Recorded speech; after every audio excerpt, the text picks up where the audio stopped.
Flex Lewis here, straight out of the Lair.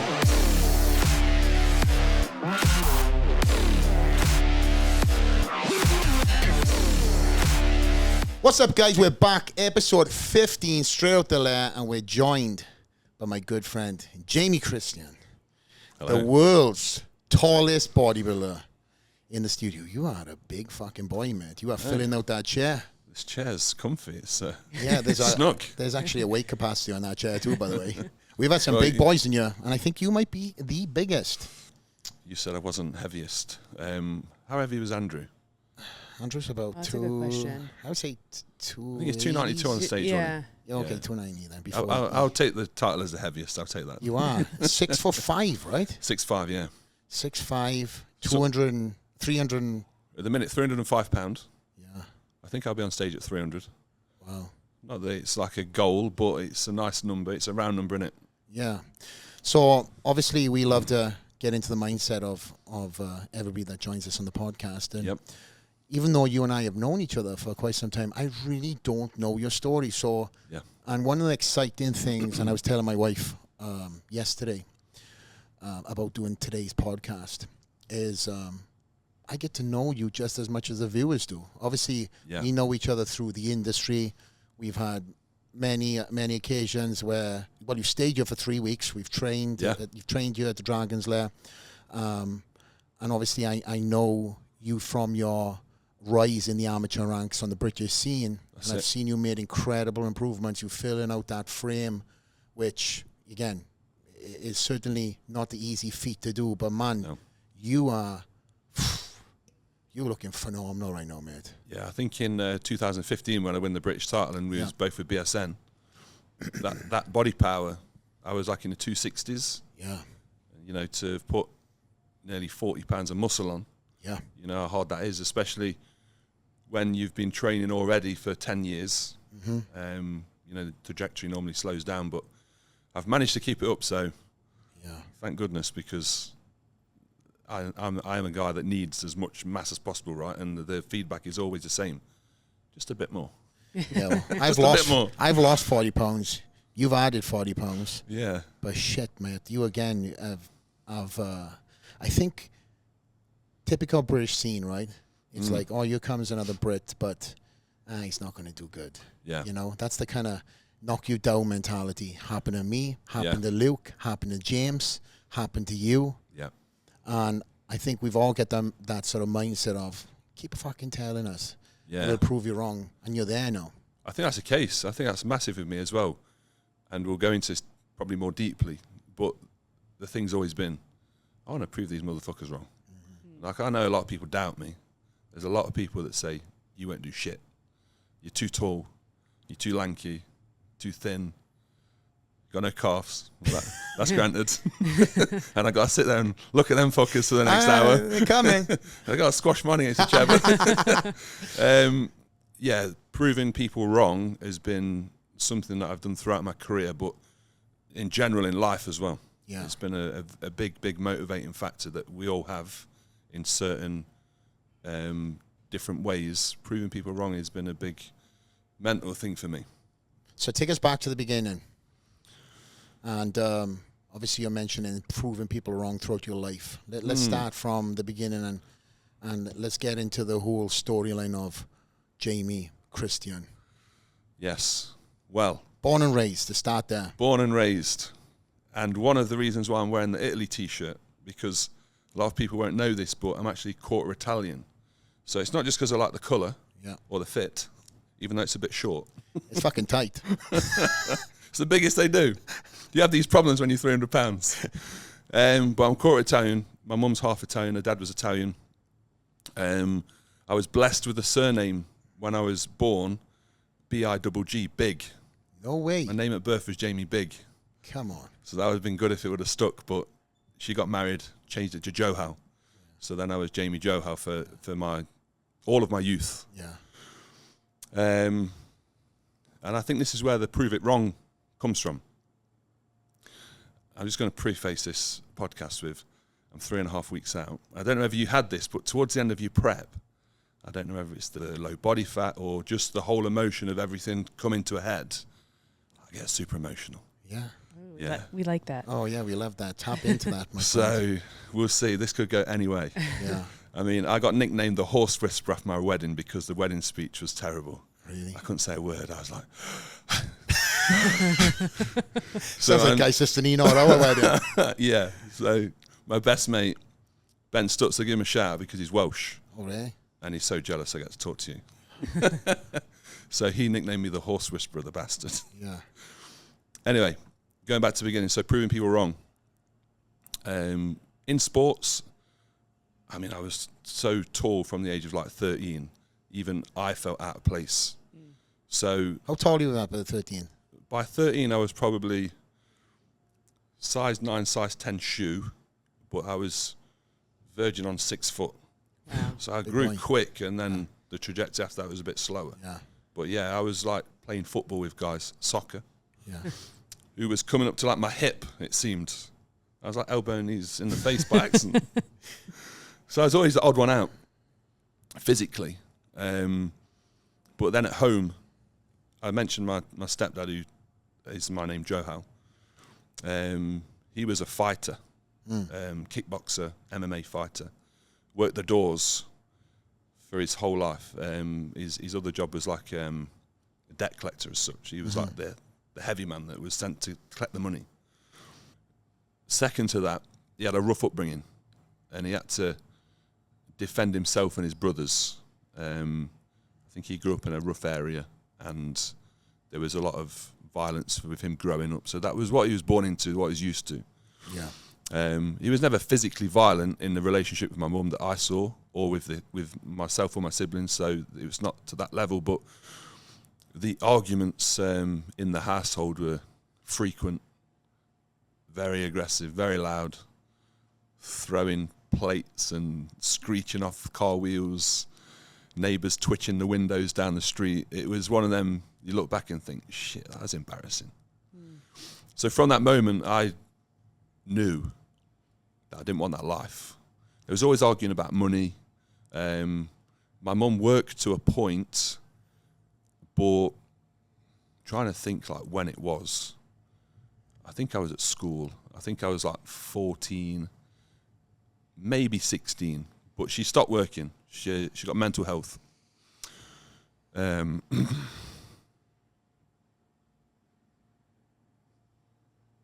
a minute.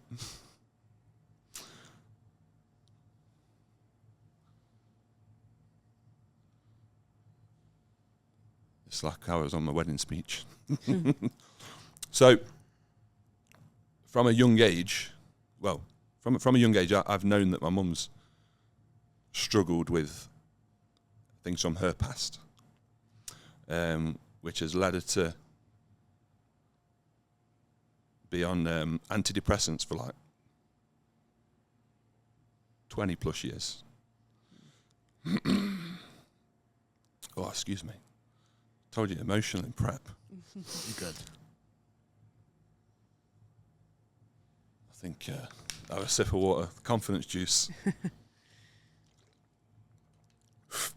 So, I grew up around a lot of violence, but also a lot of depression and a lot of negativity. So I knew from a young age I didn't want that life. And luckily, at the age of 16, joined a gym. And that gave me a direction and an escape. But with that, my mum's brother, that would be weird, wouldn't it? Well, he was a competitive bodybuilder, Oh. competed in the EFBB. Yeah. I think he was like a middleweight. So I remember traveling back a few more years to like 14, visited his house with my mum. I was sat in the front room, young, unassuming individual. This guy comes downstairs in his posing thong. oh wow. Dang. I'm like, what the fuck's going on here? You're looking like this in front of your sister. This is wrong. Yeah. Yeah. And me, a 14-year-old lad. Come on, Yeah. had the way. Let's go. But anyway, in all seriousness, he's doing some posing. You know, he's asking my mum for her opinion of how he's looking. And I'm thinking, shit, That's impressive. So that got me hooked. And then I remember Andrew on the podcast you did with him. He mentioned Jean-Claude Van Damme. Yeah. And Jean-Claude Van Damme in Kickboxer. Me and my wife laugh about this all the time. But when he does the dance in the bar, Oh, jeez. Yeah. I replicate the dance. We all do it, right? So Stiff. she always gets me to do that dance, Yeah. and that was my guy growing up, Right. Jean-Claude Van Damme. Obviously Arnold, but Jean-Claude Van Damme was like, fuck. He looked at me, he was like, some physique. Yeah. Yeah. I want to look like that. I could maybe want to do the splits, but I want to look like that. Yeah. Yeah. So there was that. Joined the gym, 16.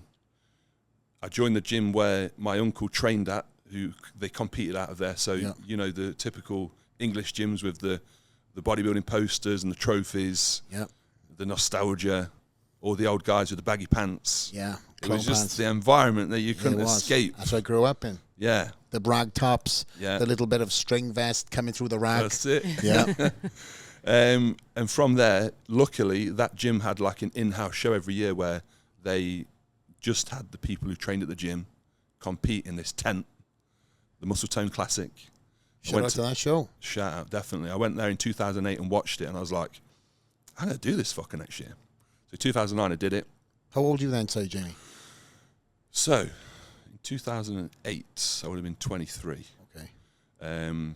So I started competing at 24, which is quite late. How many years have you put in training-wise up until this point?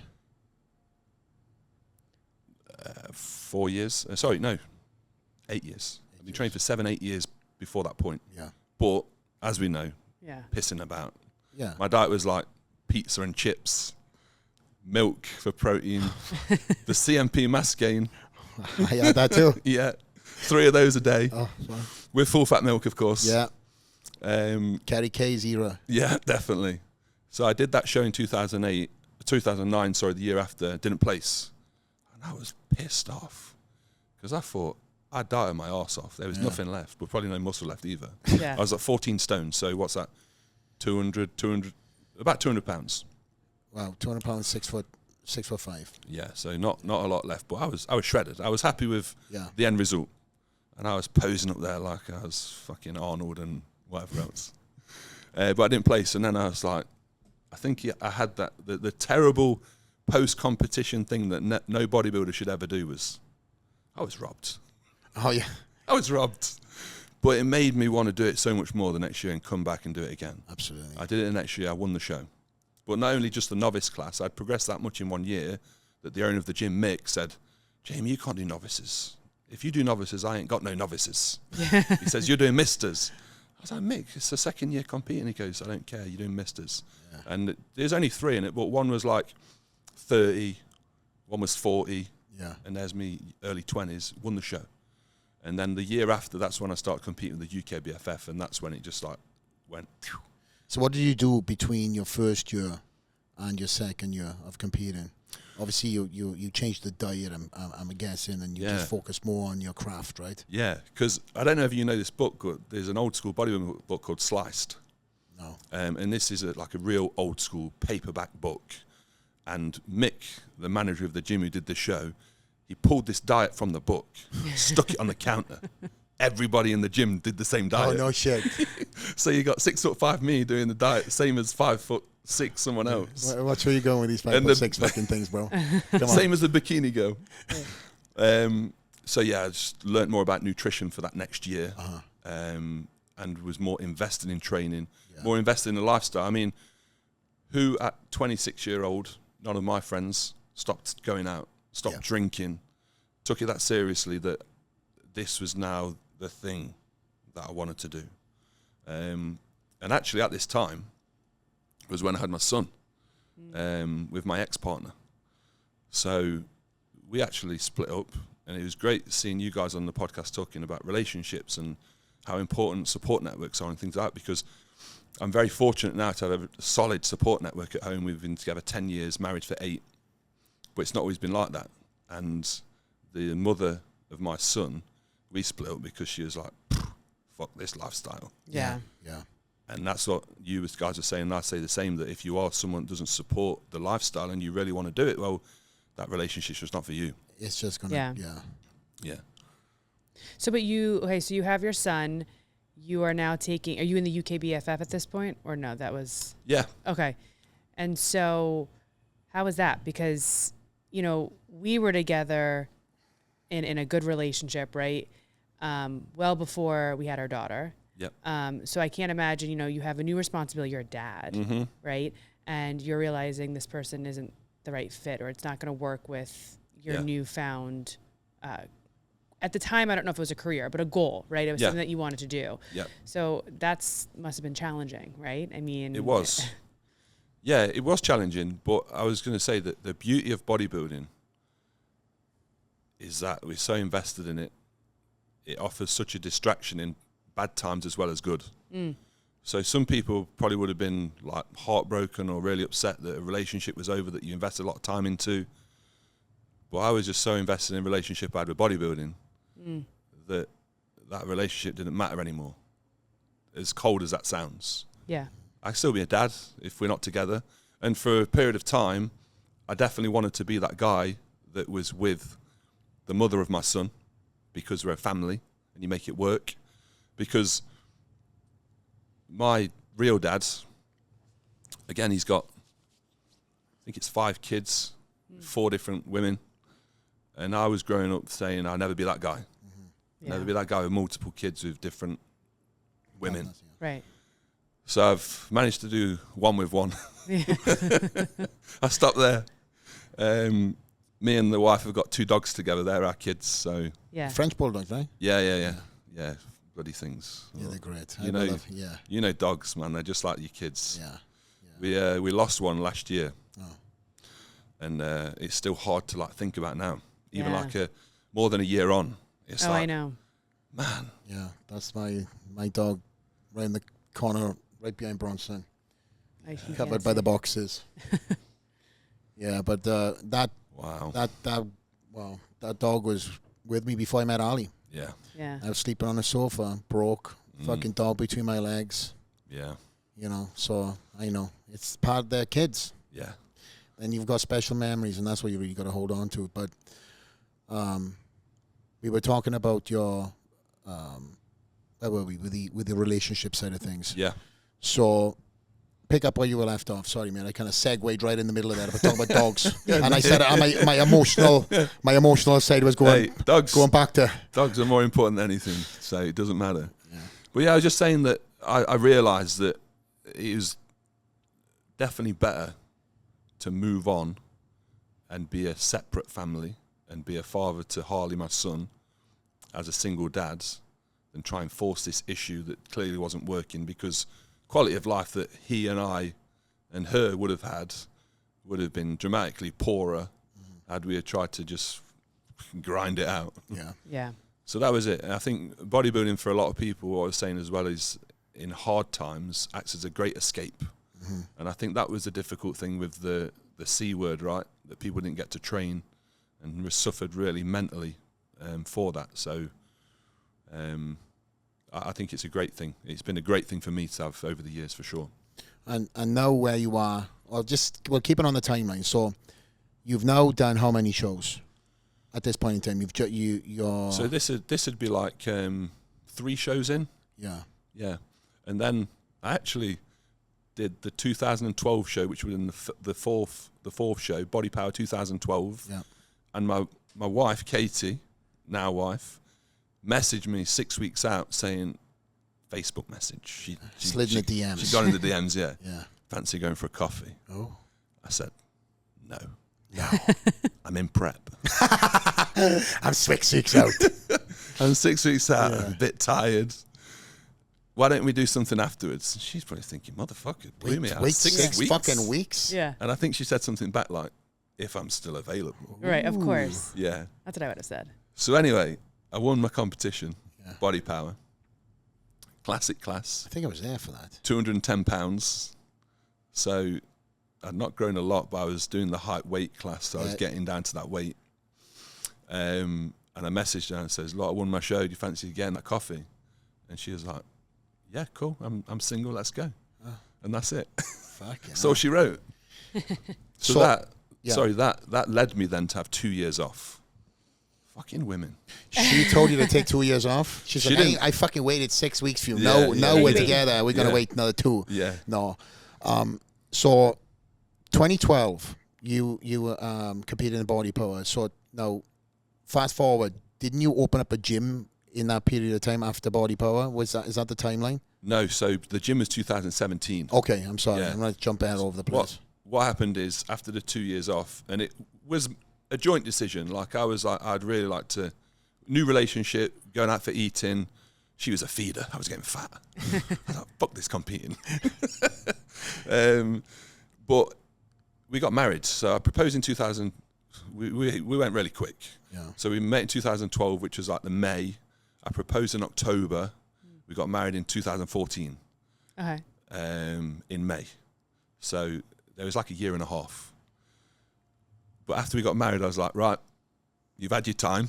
Yeah. I want to compete again. Yeah. But in that time, because she was such a feeder, I'd put on a ton of weight because I was still training hard. Yeah. So there was no chance of doing that classic bloody rubbish at the time. It's not classic physique now, it's classic bodybuilding. So the weight limits were even lower. So I think I was saying it's men's open. It's UKBFF was over 100 kilos. Yeah. And that was it. So 100 and over, whatever you are. And I think I was like 120. So I was clearly never going to make anything less. So I went back in 2015 and did the open class. I won my qualifier, which was the Zach Khan Classic. Shout out to Zach. So a big shout out to Zach. And then I went to the British finals, and this time I was working with Milos. Yeah. This is when I met Milos for the first time. Milos took me from like a swimwear model to a British champion. So hats off to that guy, and that's why I'm working with him now. And that was in October, British finals, October. So the body power where you met me in 2015, I would have won my qualifier, but I wouldn't have. Or maybe I'm getting the timeline wrong. Maybe we met in 2016 after I'd won the British finals the year before. Something like that. So during this timeline now, obviously, you're getting really involved with bodybuilding, right? Yeah. You committed yourself. You kind of had that hiatus to put some size on. Yeah. Just say that. Yeah. Nothing to do with, honeymoon stage with you and the missus. But now you've really committed yourself. Talk to me about what everybody was kind of saying on the scene. Yeah. Seeing you as big as you are. Saying, it's like, Jamie, you're tall. Yeah. You got a lot of room. You got to fill up your frame. Tell us about the negativity that you had to deal with throughout them era that you were competing at during that time. Well, a good story, because you'll know the person that's involved. In 2015, I trained at a gym called World Physiques in Mansfield, owned by Paula Berkhamshaw. Okay. Obviously, IFBB pro women's bodybuilder from the 90s. Very, very well thought of. But in that gym, there was a very niche clique culture. And there's a place called Mansfield. Mansfield's a town that, There's a show there used to be, Mansfield. Mansfield Classic. That's it, yeah. Didn't he, So they ran the show. Yeah, Paula and Steve. Yeah. So they had like a little clique in that gym, and it became apparent after a few months that they were talking shit about me, saying he's not going to do shit, he's too tall. All the things that I said before. Yeah. So I left the gym, trained somewhere else for that prep. But in the back of my head, I was like, I'm going to prove these motherfuckers wrong. And I never had such a good feeling up to that point, and it just reaffirmed all the things that had motivating factors of that prep. When I walked out the British finals, they had great seats, so I sat front and centre. And I just looked at them, and I knew I looked good. And when I came back out after the first lineups and comparisons, they'd gone. So I was like, yes. Wow. I won. I didn't just win the show, but I won that personal battle with myself. Yeah. Prove them wrong. Have you spoke to them since then? No. But I've got no hard feelings. I'm the kind of guy that will easily move on. Yeah. And I think this is from my childhood as well. I've been thinking about this one recently. I don't like, and it might sound obvious, but I don't like not being liked. Yeah. Because I think I'm a nice guy. And that might sound big-headed, but I try and be a nice guy. Yeah. Because if I don't like someone, I won't bother my time with them. So I don't think I give many people a reason to dislike me. Makes sense. So, yeah, it was the fact that people dislike me. Sometimes I find it quite hard to digest. Got you. So it gets under my skin. So this was one of your whys. Yeah, definitely. What else was one of your whys going into that British finals? Because you came out that year and you look fucking phenomenal. You made incredible improvements. I think you shocked even people who believed in you during that period of time, you know? Obviously, you're a different animal now, but amateur ranks, and there is, like Jamie said, when I was competing, you know, there was a lot of people, there was boards, message boards. UK, muscle, there was all this stuff, and I remember I was getting ripped apart until I stepped on. And I will say, I won't mention names, but the people who were doing the most talking came up to me at the show when I won my class and said I proved them wrong. Good. I was hoping that was going to be the case with you, but obviously not, right? No, I think some people are a bit more stubborn. Yeah. I think they are for sure. Like I said, I got no hard feelings. I would happily shake the hand and say thank you for giving me that motivation. Yeah. So I think it was just to prove that a tall bodybuilder, because I was getting a lot of messages saying, or seeing a lot of things, this guy looks like he's a men's physique guy. Yeah. Swimwear model. He's not a bodybuilder. He's not big enough. So just to prove people wrong in that sense, that it's not all about size. Bodybuilding is about multiple of factors: shape, symmetry, proportions. Not there yet, but I'm working towards something that I think will be attainable of being really good. Because at that time as well, I'll be honest with you, I had no aspirations to be a pro. My mindset wasn't there yet, although I was very invested with bodybuilding. In 2015, before that, I had no expectations of winning. That was my first year in the Open. I had no expectations of doing well. Yeah. I just so happened to win. So it was after that where I was like, oh, okay, now I think maybe we can like push and be a pro. And that's what led me to leave the fire service and buy the gym in 2017, because I wanted to put myself in the best position possible where I could invest all my time into training, eating, and just being a full-time bodybuilder. So you were in the fire service? Yeah, I was a fireman for 7 years. Wow. And again, mindset and attitude. If you want something, you wholeheartedly 100% do it and invest yourself in that to try and chase after it. I had so many people in the fire service saying, Jamie, what are you doing? You're getting paid a decent salary, which was 30k a year, but in the type of people in the fire service, that's a decent salary. Yeah. Why would you not just do this and then do the gym part-time as well? Why do you have to leave this to do the gym? I was like, guys, if you're not all in, you may as well be all out. Yeah. So I'm all in on the gym. I'm all in on getting this pro card. I'm all in on being the best bodybuilder I can be. That was from 2015 on. And I turned pro in 2018, so just a year after buying the gym. Wow. Fire service was one of my, I would say that's what I wanted to do as a kid. Yeah. And that is in the UK, somebody's dream job. Yeah, it is, yeah.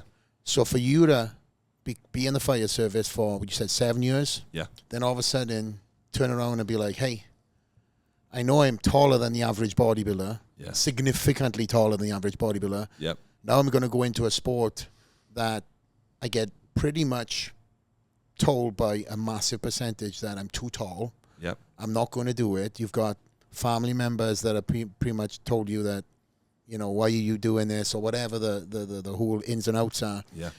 You've got one hell of a strong mindset, my friend. You know, that is something that you really need in bodybuilding. You do, definitely. You got to have thick skin.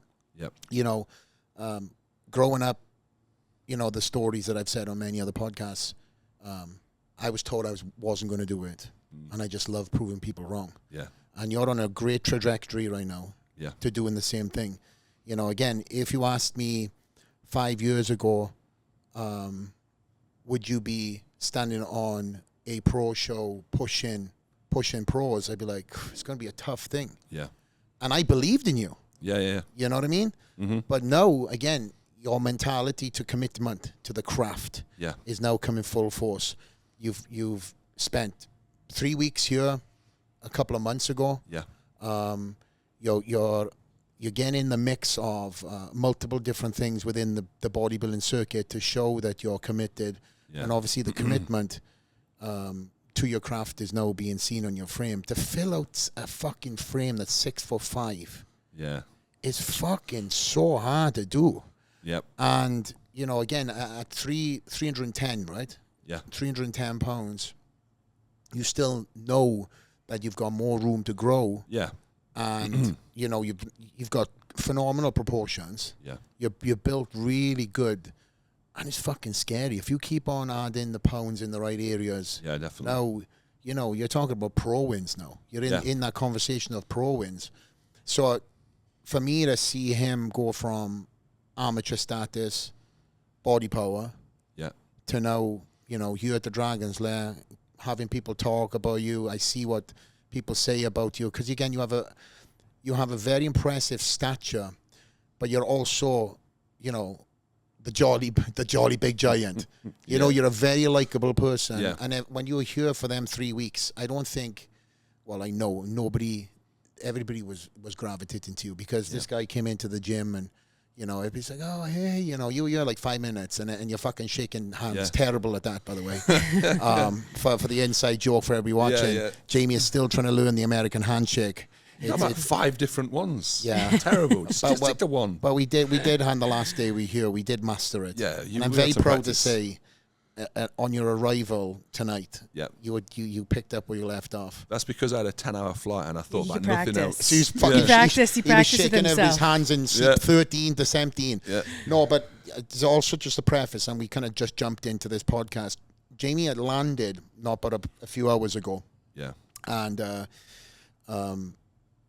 we speaking about doing a podcast for the last couple of weeks, and as schedules and everything else is going on, we just said, fuck this, let's just do it right now tonight, and we knocked it out. So you're at the gym, I think it's 8 o'clock tonight, and we're doing this podcast. So I will say, this guy's body clock is on the other side of the world, and he is still here, still pumping it out. And again, we're I think we've not even scratched the surface on some of the stories, because I know we've kind of like surface talked you. Yeah, I want to just say something before I forget, because you mentioned something about my attitude and being likable, and I have you to thank for that. Not like the whole person I am, but in terms of being a bodybuilder and being a representative of the sport. One of the lasting memories and one of the first memories I have of meeting a pro was yourself when we met at Body Power that time. And the reason why it was so impactful is because I was with my wife, Katie. And you was the first person after being a Body Power for like 3-4 years that introduced yourself to her and made her feel welcome. And we both left that situation as like, that's how you act. Appreciate it, bro. Yeah. And sorry. Carry on. I'm still emotions. And I said to you before about the gym. I said, you're not just creating champions, you're creating role models. Yeah. Because that's what you guys, embody. It's how to conduct yourself as an athlete, but as an individual. And that's something I've followed of yourself for years, and it's something I've tried to embody in myself. I don't want people to think, you've said it yourself time and time again, even if you're dieting, even if you're on death's door, even if you've got the biggest show of your life the next day, but you're at the Olympia Meet the Fans Expo bit, that fan could have stood there for hours waiting to speak to you. You're going to let one impression leave a lasting impression for everyone, then make sure it's a good one. Yeah. So I do have you to thank for a lot of my thought process towards my conduct as an athlete. So thank you. Oh, Matt, listen, I'm just being me, right? Mm-hmm. I feel that there's a lot of athletes in our sport that as soon as they get a little bit of limelight, their true ego comes out. Yeah. You can only fake it for so long. Mm-hmm. And if you truly love doing something, then it's never work. No, it definitely. never is. So for me to go to an expo and talk and, I have a set time. I never stick to the set time. She's like, babe, you got to go to another booth. You got another You gotta sponsor. eat. We got to eat. Yeah. It's usually like- eating. I was like, oh, babe, and obviously we have to put people in the line to stop, but I'll never walk away from a line. I think that's one of the most disrespectful things you can do to a fan that stood in line. More than just not giving them the time and just signing something and just let them go on. Everybody has to feel when they've met you like they've had some sort of experience. We have a lot of people that come from all over the world here. Yeah. Just yesterday and the last couple of days, there's another show in town, and we had a lot of people from Australia. And Australia have had that crazy lockdown. Yeah. So these guys coming over here, they're fucking Disneyland. They're walking in here and they're like, wow, the eyes, and then they get to see the pros. And now that you're here in town for a couple of days, you're going to experience this. Yeah. And it's really great for me now to have built something and to see guys like yourself come into town and really be treated like a pro, In the UK, if I go on a tour and stuff like that, I'm very well received. But if I was to live there like yourself, I don't think the pros are as, well, I don't say respected, it's not the word, but kind of welcomed as the same as they are here, right? This particular gym is a bodybuilders gym, right? Obviously we have other fighters and various different, stars that train you, but we are a bodybuilders gym. Yeah. So when you've got guys like yourself coming in,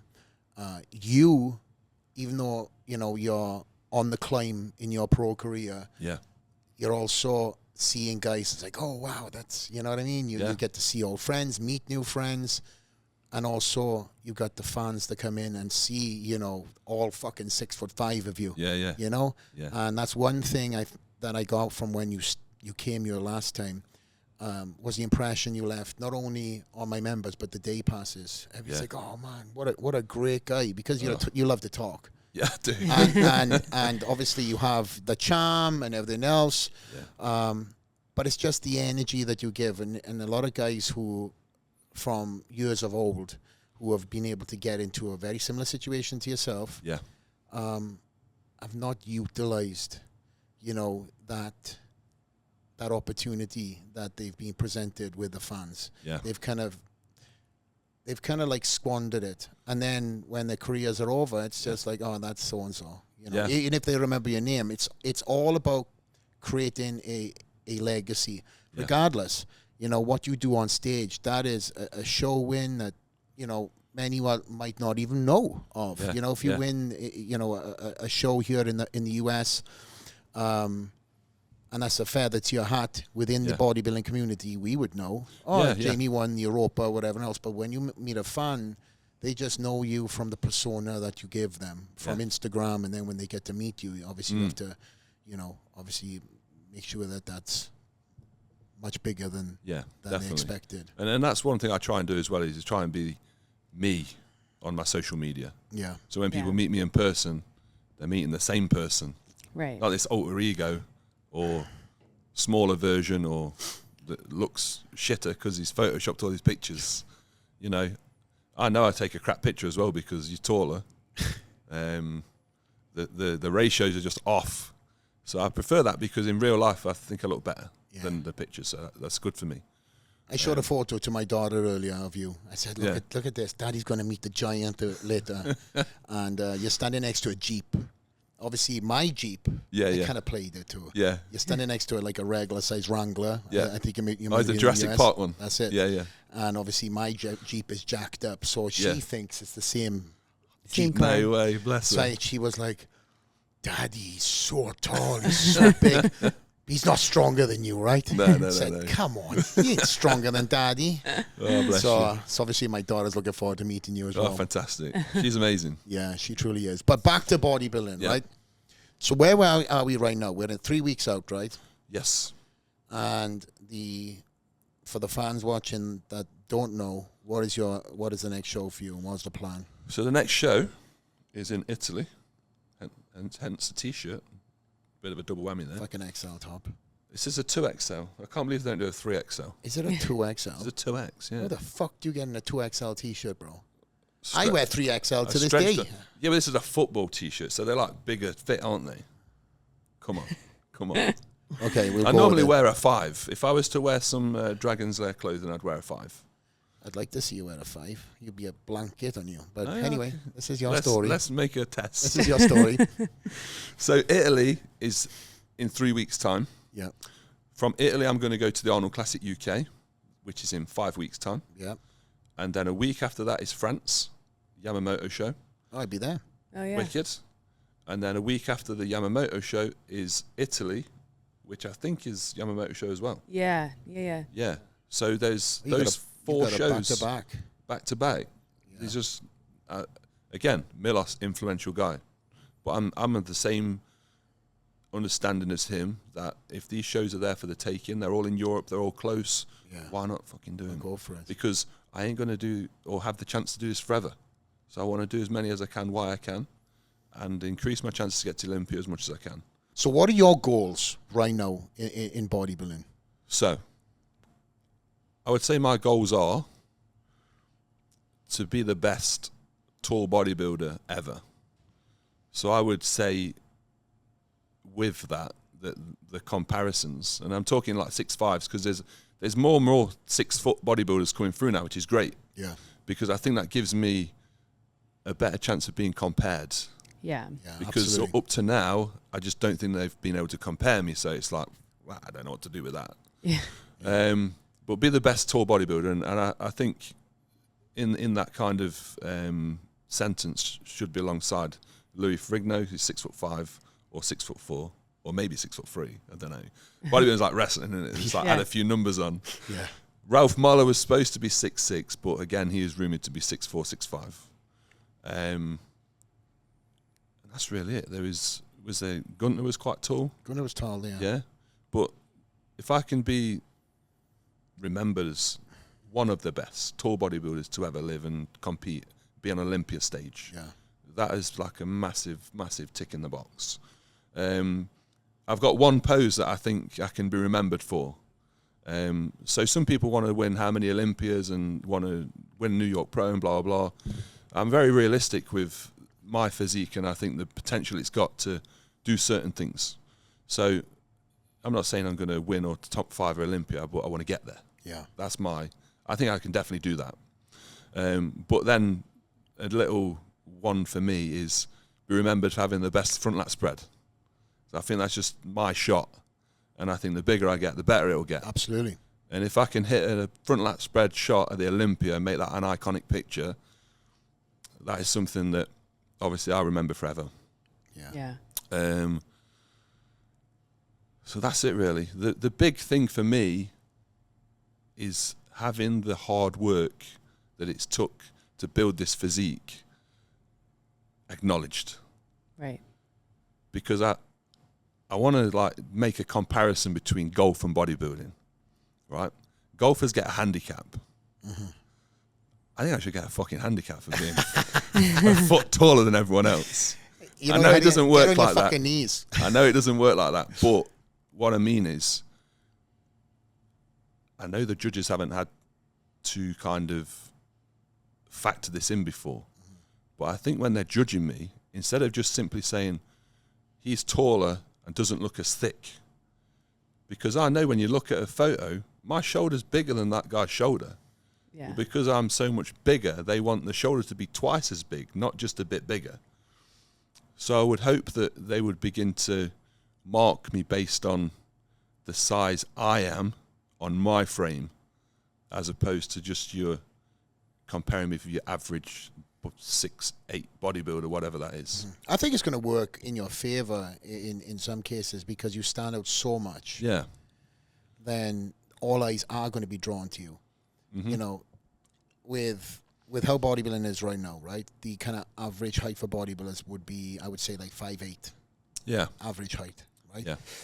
I think that is the ideal height, right? Yeah. For bodybuilders. Mm-hmm. Me being 5'6", I was always told I was too short. You'll never win the Olympia. You're too short. You're too short. Too short. Too short. And that kind of fueled my fire, right? Yeah. And now, if you look at the judging, they kind of, it's going with, they're favouring the better guy, the best guy on this day. And really height, either way and not playing the factor. Before it was more you have to be a certain height to be Mr. Olympia. Yeah. And then when my name got thrown into the mix the last couple of years and everybody was kind of excited, they were like, hey, you know, you could win the Olympia. Yeah. And I was like, oh, so the whole short conversation's gone out the window now.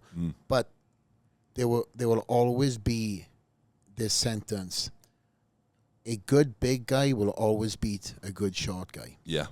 So for you, and you filling out your frame and keep progressing, I think all eyes are going to be on you. Yeah. And that should be such a motivating factor, knowing that you are the tallest guy on stage. Yeah. Is it at your disadvantage? Well, that's in your mind. Yeah. You know, I would look at somebody like you backstage and I'd be like, fuck, this guy's fucking big. Yeah. He's fucking big and he's in shape. Mm. You know, and bodybuilding it's all relatable to that person that kind of inspires you, right? Yes, I've got people that I grew up and I looked at, from the business side, it was Jay Cutler, but Lee Priest was the guy that I looked at and I was like, fuck. Yeah. Because he was short. Mm. So whether you know this or not, but you are inspiring guys who are all in that 6 foot range to stick to bodybuilding. Yeah, yeah. To go to the gym and to never give up, because you once were that skinny soccer player that, wanted to put some size on and look good in a vest, a.k.a. tank top, that's what we call it in America. Yeah. Joining the gym, doing his first show, not doing so well, coming back, smoking the class, and then being told throughout that you're too tall, you're too tall, you're too tall, you're too tall, and now you're here. Yeah. At arguably, one of the better gyms in the United States, around your peers. The best. Like you. Around peers and around people who you will be competing against. Yeah. So you've come a hell of a long way, my friend. Definitely. And to see you now being talked about, and again, have your own niche. Yeah, yeah. As I said, you've got to see what you're doing right now and the route you're on and the direction you're going, because the end cap is what you said. You want to be known for X, Y, Z. Yeah. But also, as I said, don't forget the inspiration you're giving to the guys who are being told right now they're too tall to be bodybuilders. Yeah, you're paving a path in a sense, even though maybe that wasn't what you set out to do per se for others. But like Flex said, you're definitely inspiring people to stick with something that, people are saying, oh, you're too tall. But what does that mean? It's like, no, it means I have to work a little harder to fill the frame out. Just as being, you can't gain height in the sport, right? That's right. It's very hard. Everyone can gain muscle. Yeah. But it's still just as hard to be short as it is to be tall in the sport, right? Because you both have to put in the work. The height matters, but it doesn't. It's like you said, it's the physique you're building, right? So it's that hard work you're putting in. But because it's definitely been more swayed to a certain type of height, you are paving this path for people to you're sticking with it, right? Yeah. You're saying, I'm not letting that get in my way, No, definitely not. And I do really, really kind of relish that part of it as well, because I do coach people for a living as well. And a lot of my clients are tall. Gravitate towards me because I know I can help them. Yeah. Because what's better in bodybuilding than practical experience and application? Absolutely. So I do really love the fact that I do inspire the taller next generation of bodybuilders. Yeah. Because it does just take more time for us. That's it. But like you said, every physique has its obstacles. Like a shorter person would face obstacles to create a balanced physique. Yeah. Because if they put a little bit of muscle on here, it might look too big, and waist might get thicker easier. So that's something I'm very much looking forward to after the stage as well, is creating this legacy to continue helping others past that. Wow. That's awesome. I'm going to say, I will say, if there's anything you want to plug or talk about before we wrap this up, man, the floor is yours. Yeah, I'll just say I've made it through my first podcast without needing a piss. Oh. But now I am dying. I am busting for a piss too, man. But I want to say a big shout out to Mutant, my sponsor. That's the reason why I'm here this weekend.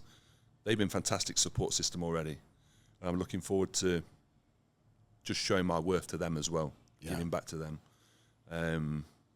They've been amazing. So, and congratulations on that too. Yeah, thank you very much. I know the guys behind Mutant. Yeah. I've known them for a number of years. Great team. Great team. You know, always fun to be around at these expos.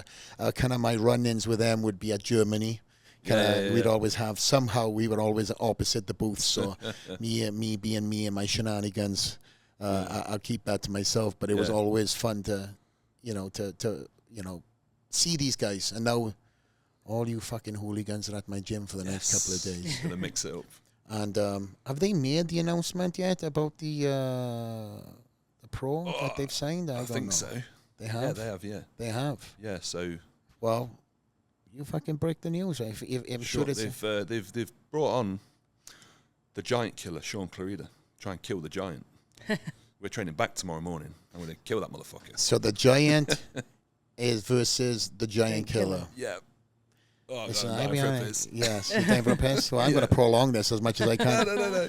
But no, listen, Jamie, it's been a pleasure to have you here, mate. I know you've fucking flown from the other side of the world. Yeah. And, it's that's no easy flight where you just land and come straight here. Because obviously it wasn't a direct flight. You had to fucking connect here and everywhere. And you landed and came in for the podcast. And granted, it's not my normal time of doing podcasts, so my brain is a little fried at best. But I wanted to get you on here. I wanted the fans around the world to hear about your story and get to know Jamie, because truly most people only see you as the image, the big fucking guy, right? That's climbing through the ranks. Yeah.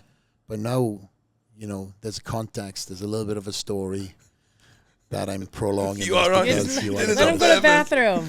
But all jokes aside, listen, you're going to be here the next couple of days. Yep. And, I'm excited to see what you guys are working on at the gym. And okay, you can piss now. Go ahead. Thank you very much. It's a pleasure being on it. I really appreciate your time coming out for me. I'll say thank you again when I come back from a piss. Go for your piss. Thanks, guys. Episode 15 out.